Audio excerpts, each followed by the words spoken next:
नमस्कार दोस्तों, स्वागत है आपका मेरे इस चैनल मैकी जी में। दोस्तों, मेरे आज इस नए वीडियो में मैं आप लोगों के लिए एक और नया टॉपिक लेकर आया हूँ जो कि लेथ मशीन के ऑपरेशंस को लेके है।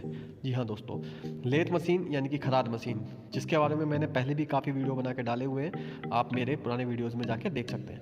तो दोस्तों चलिए जानते हैं लेथ मशीन के ऑपरेशंस के बारे में। और इन ऑपरेशंस को मैं एक प्रोडक्ट के ऊपर, यानी कि ये पेपर वेट हैंडल है, पेपर वेट का हैंडल है, उसके ऊपर ये हमने कुछ ऑपरेशंस किए थे इसको बनाने के लिए, पेपर वेट के हैंडल को, उसके ऊपर से मैं आपको ये समझाने की कोशिश कर रहा हूँ। चलिए दोस्तों, लेथ मशीन में वैसे बहुत सारे ऑपरेशंस होते हैं, जैसे टर्निंग के भी कई प्रकार आ जाते हैं, टेपर टर्निंग, स्टेप टर्निंग आदि।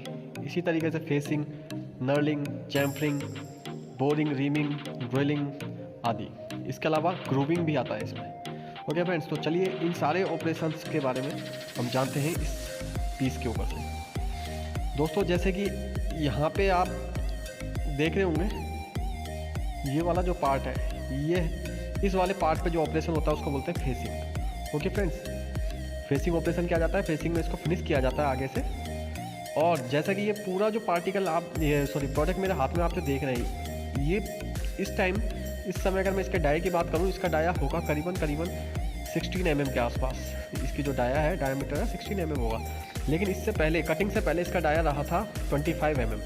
तो 25 mm की एक रॉड थी, उसको काट के हमने इसको 16 mm का कर दिया था।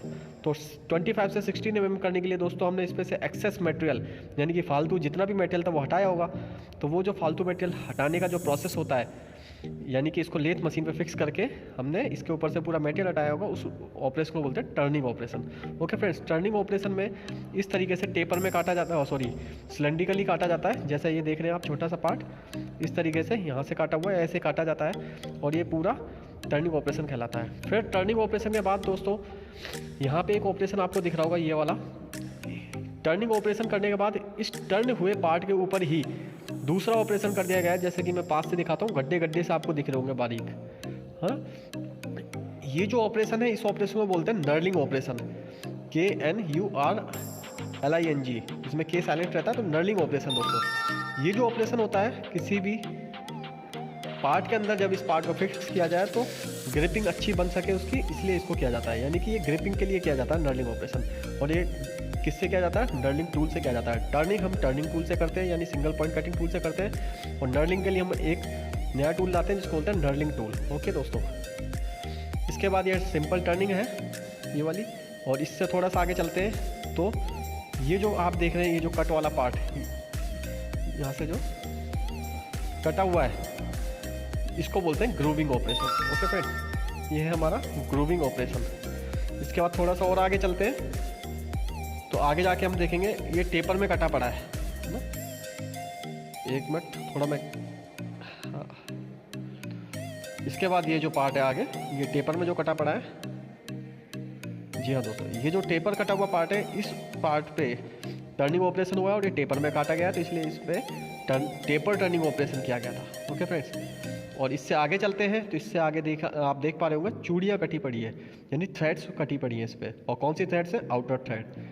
थ्रेड्स दो प्रकार की हो सकती है, इनर और आउटर। तो ये आउटर थ्रेड्स हैं, और इन आउटर थ्रेड्स को हमने लेथ मशीन पे ही बनाया है, यानी कि ये थ्रेडिंग ऑपरेशन है लेथ मशीन का। तो फ्रेंड्स, ये थी चूड़ी, थ्रेड्स। और इसके बाद दोबारा यहाँ पे आगे अगर मैं इस तरीके से दिखाऊँ इसको, तो यहाँ पे फेसिंग ऑपरेशन करके इसको फिनिश कर दिया जाता है। ओके फ्रेंड्स, उसके बाद एक ऑपरेशन और किया जाता है, वो यहाँ पे बिल्कुल इस कॉर्नर पे किया जाता है, इस कॉर्नर पे किया जाता है, एज पे। उसको हम कह सकते हैं चैम्फरिंग ऑपरेशन, जो इसलिए किया जाता है कि जो इसके ऊपर कोई नुकीली पैनी धार जो अगर कोई बन गई हो, तो वो टेपर करने के लिए, हल्का सा घिसने के लिए ये ऑपरेशन किया जाता है। ऐसे ही इस चैम्फरिंग ऑपरेशन को पीछे भी कर दिया जाता है, यहाँ पे पीछे की साइड पे, जो शार्प एजेस ना बने, जिससे किसी का कोई नुकसान ना हो सके।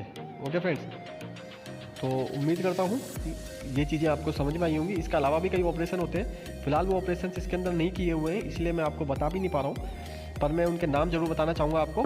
जैसे बोरिंग, ड्रिलिंग, पहले ड्रिलिंग होता है, फिर बोरिंग होता है, उसके बाद रीमिंग, पार्टिंग ऑफ, इस तरीके के कुछ ऑपरेशंस और भी होते हैं जिनके बारे में मैं मेरे आने वाले नए लेक्चर्स, आगे वाले लेक्चर्स में आपको बताऊंगा। तो उम्मीद करता हूं दोस्तों आपको काफ़ी हद तक कुछ समझ में आया होगा, और अगर मेरा लेक्चर ये समझ में आया हो तो प्लीज़ मेरे इस वीडियो को ज़्यादा से ज़्यादा शेयर करें, अधिक से अधिक लोगों तक पहुँचाएँ, जिससे कि उनको भी इसका लाभ मिल सके।